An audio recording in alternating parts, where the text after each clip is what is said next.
What's up, my fellow comic book readers? Guys, it's been a minute, but I'm back, and I read a lot of comics last night.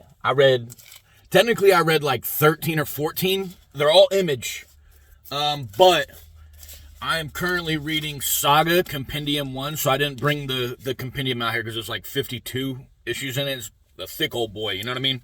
And we're going to talk about Saga after I've read more than, I think I'm on issue 7. But we're going to start off with The Invisible Man. This just came out. James Tynion, Danny Brad Simpson, man, they freaking created a killer update to a classic. The Invisible Man, great movie from old times. It got a remake with Kevin Bacon. I believe in the late 90s or early 2000s. All that time kind of blends together with me because I'm old.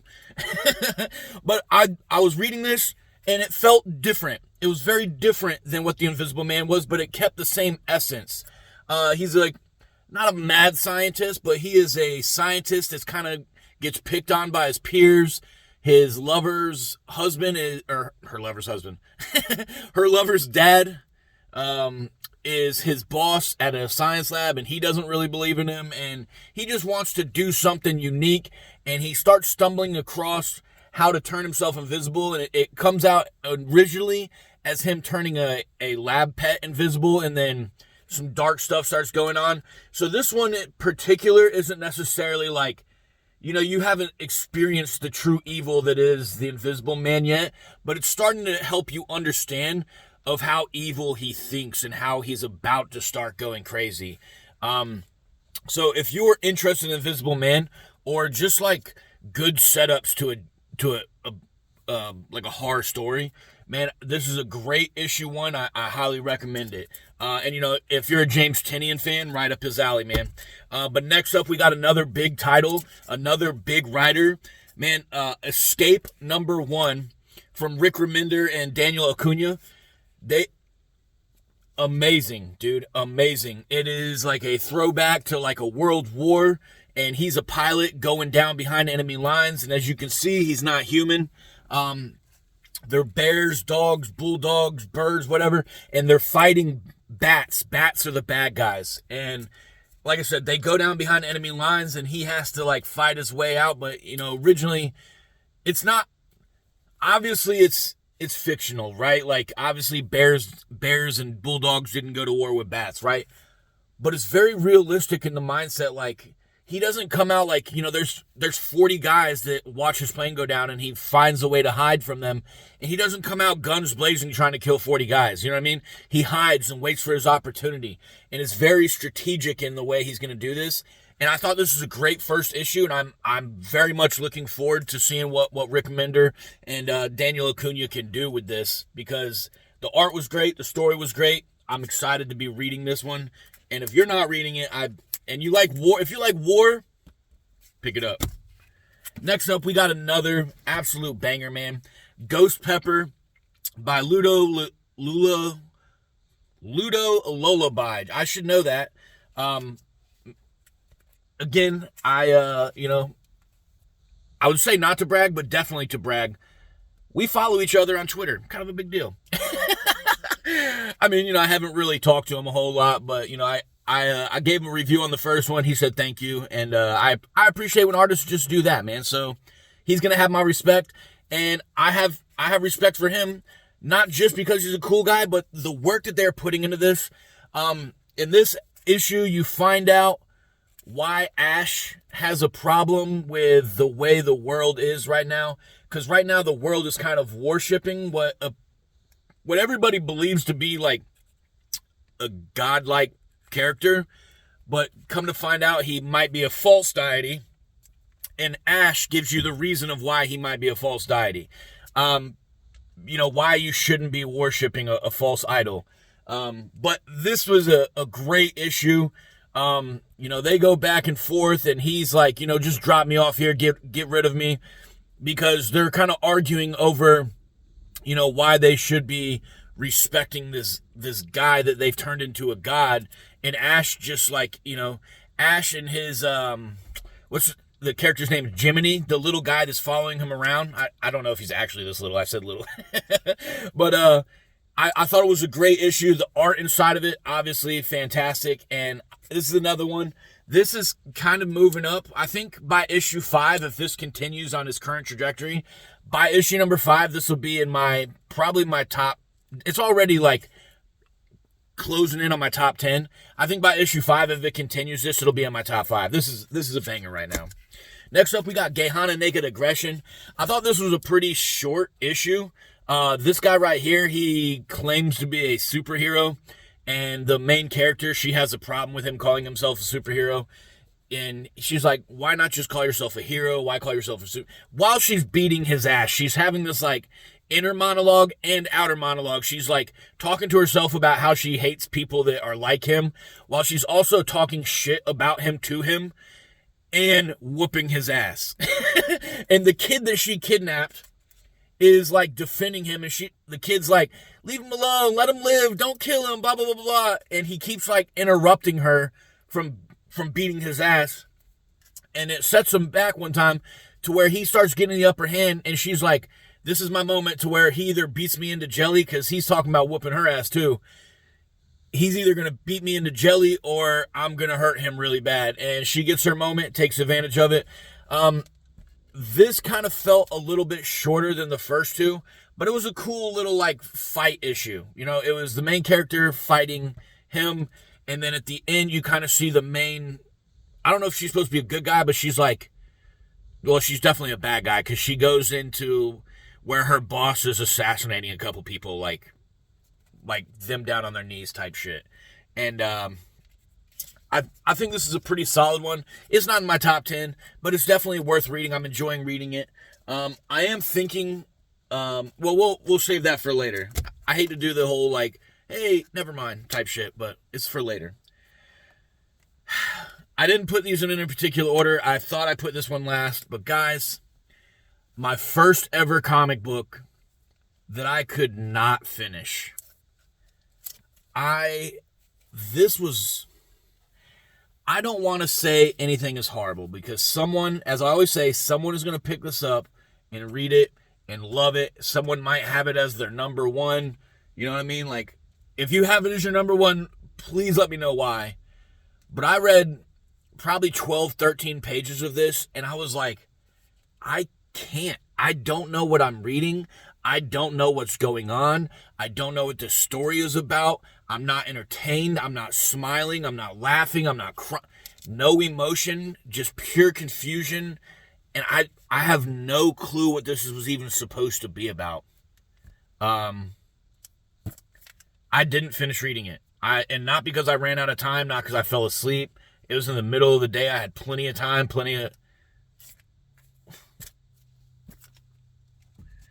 I read this yesterday. No, I read this 2 days ago. And it made me stop wanting to read comics for the rest of the day. I'm going to say that. Next up, we got Invincible Universe by Battle Beast, Robert Kirkman, Ryan Otley, and Elisa Leone. Y'all are killing this, man. This story has been fantastic. In this issue, Battle Beast is on a planet. He rescued the little creature from what was supposed to be his ultimate warrior. Turned out Battle Beast just ate him, literally. And then rescued him, and then he took Battle Beast to his home planet to go fight a badass. And on the way there, the creature convinced Battle Beast to rescue this creature. But this creature is not in the shape that you see right now. And then she's like, prepping them to eat, and then finds out who they are, and then kind of like does a 180 and like, oh my God, I love you guys. Let me help you, blah, blah, blah, blah, blah. And believe it or not,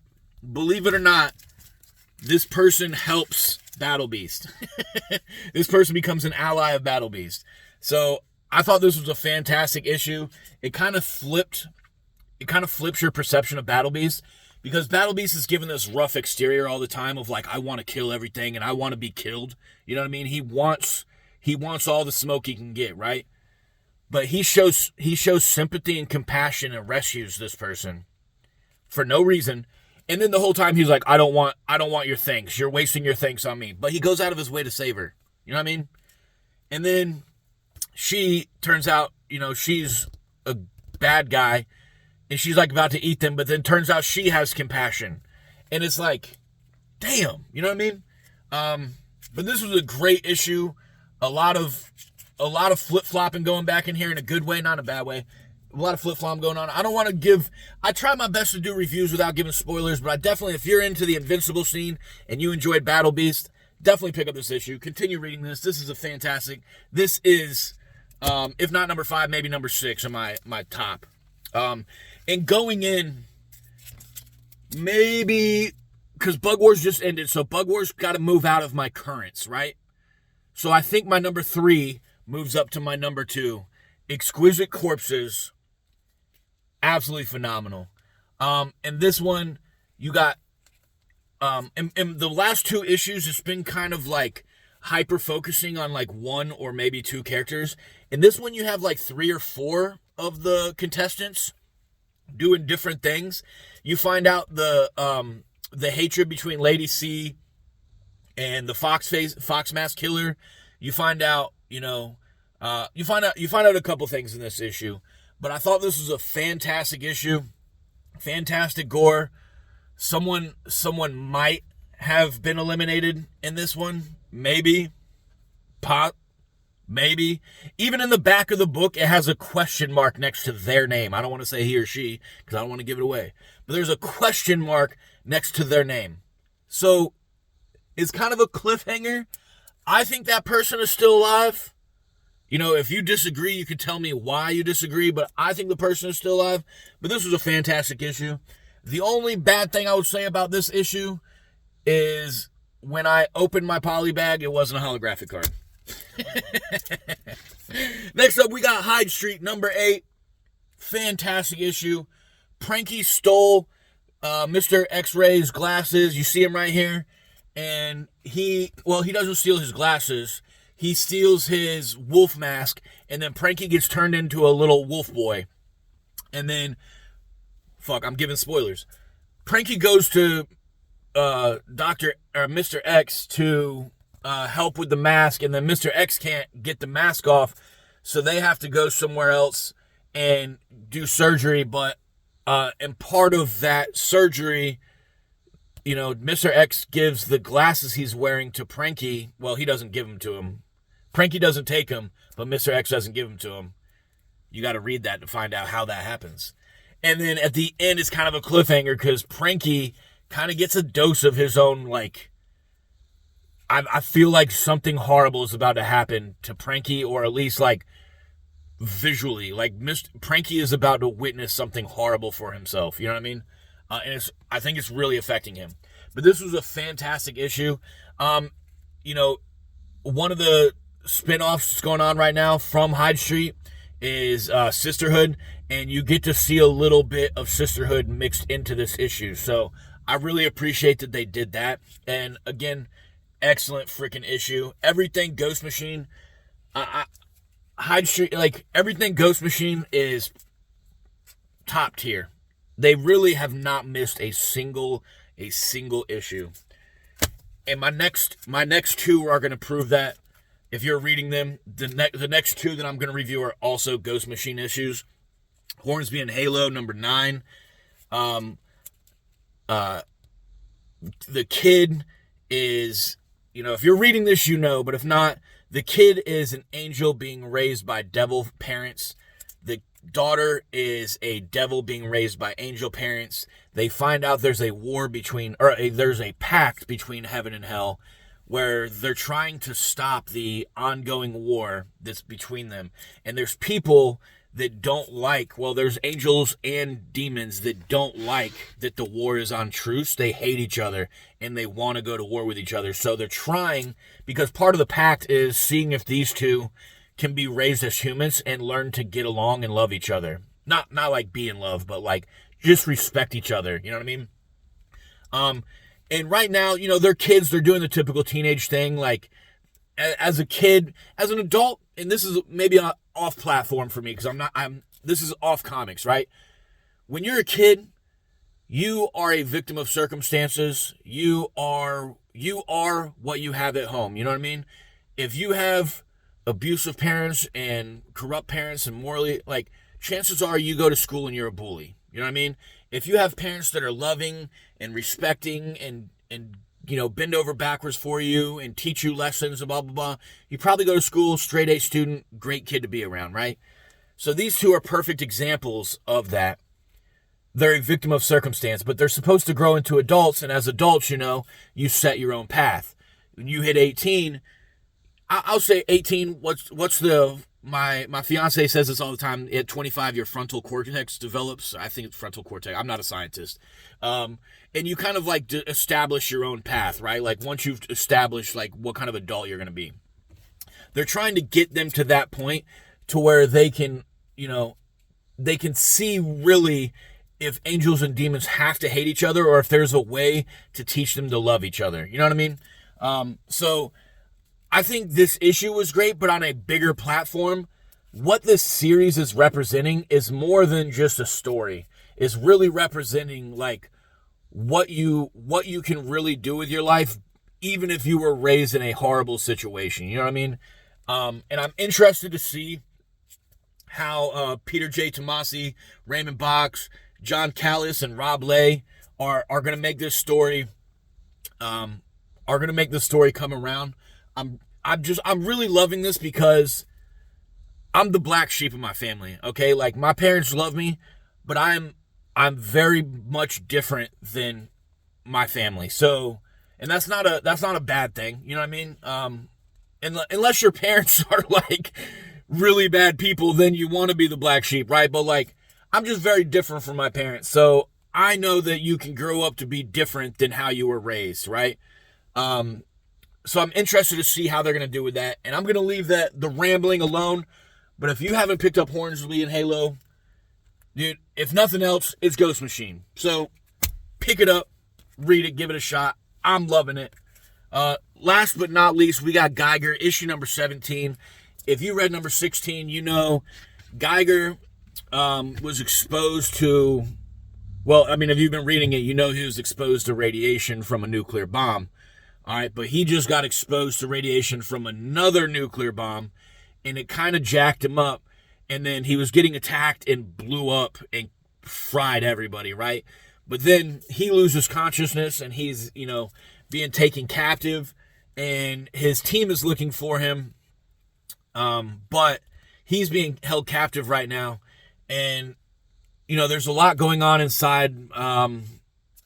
He's being held captive inside a literal prison, but obviously it's post-apocalypse, so the prison is being run by the prisoners that were already in the prison, and they've become the warden, and there's a lot going on in this, but this issue continues the Geiger run, and Geiger has been absolutely amazing. I highly recommend.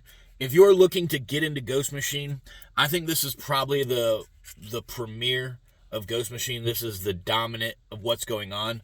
I will say that Rook Exodus comes back. We got 6 issues of Rook Exodus, and they took a break. But Rook Exodus comes back in October, so if you're on the fence about Ghost Machine and you're interested now, get Geiger. If you want to wait to read what I think is the best of Ghost Machine, Rook Exodus comes out in October. But Geiger, you got some big names in here. You got Geoff Johns, Gary Frank, but, Geoff Johns, Eduardo Pansica, Gary Frank, Norm Rapmund, Robert Nugent, Brad Anderson, and Rob Leigh. So you got a big team. You got a lot of stuff going on in here. And you can tell the management is great within Ghost Machine because you got all these names. I won't say you never. I haven't yet seen this many names presented on a cover for people working on the same comic. And it looks like one person is doing this. It is fantastic. They're all on the same page. They're doing great. And I highly, highly, highly recommend Geiger and Ghost Machine. But guys, that is the 10 Image comics that I've read in the last 72 hours. Well, 10 of the, you get what I'm saying. But I'm gonna do shorter reviews of these for my shorts. But If you like this, subscribe to the channel. I'm trying to do longer reviews on here. I also do skits. I do shorts. I'm on all social media, B Solo Books. But if nothing else, guys, even if you're not going to read those books that I recommended to you today, pick something up, read it, stimulate that mind. Have a great day.